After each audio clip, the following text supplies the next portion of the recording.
That's right, Sean. I mean, this is all really in response to the government facing pressure from a number of industries now to do something about labour shortages and supply chain shortages. We just heard in that report about the labour shortages that are facing the pig industry, leading to thousands of pigs needing to be culled because there aren't enough workers, essentially, to deal with them and deal with that backlog that they are facing in this sector. Now, in response to this, the chair of the National Farmers Union, Minette Batters, has called this a human disaster for pig farmers and said that while some cabinet ministers like Stephen Barclay, the Cabinet Office Minister, also George Eustice, the Environment Secretary, had been doing everything they can, she said she'd struggled to get a meeting with people like the Home Secretary, Priti Patel, about issues surrounding visas. And that's because we understand that there are some within government who are pushing for some kind of relaxation of the English language requirement for visas to try and get more foreign workers to come over to help in the pig industry and address some of those staff shortages. The problem with this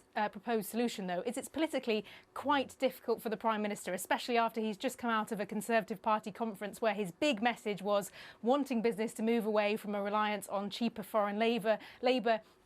to what he describes as a high-skill, high-wage economy. Interestingly, as you touched on there, that very approach is something that's been criticised just today by some bosses from energy-intensive industries. These are industries like steel, cement, ceramics that require huge amounts of energy to produce their goods, and they've been under pressure recently because of soaring energy bills due to the rising gas prices that we're seeing across the UK, but also in other parts of the world as well. Now, some of those kind of business leaders met today with the Business Secretary, Kwesi Kwarteng, and interestingly, Gareth Stace, who's the director of UK Steel, who's at that meeting,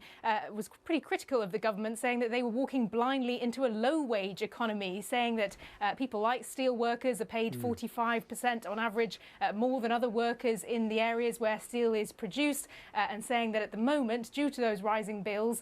they are having to halt production at key times, and he worries that if that continues, that is going to start being very problematic for the sector, very problematic for the kind of workers in the steel industry as well. So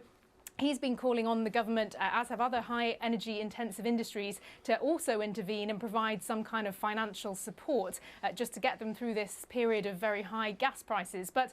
the government themselves, off the back of that meeting, responded, citing that they've already given £2 billion to help energy intensive industries with electricity costs since 2013. So it doesn't really look like the government are planning to intervene anytime soon. But I think this tension that we're seeing at the moment is fascinating between business and industry and the government. At the moment, the government really holding firm, hoping that their bet to essentially kind of push business into paying higher wages, improving their conditions, is one that will pay off, even if it does cause a little bit of short-term pain for them politically. I wonder about how short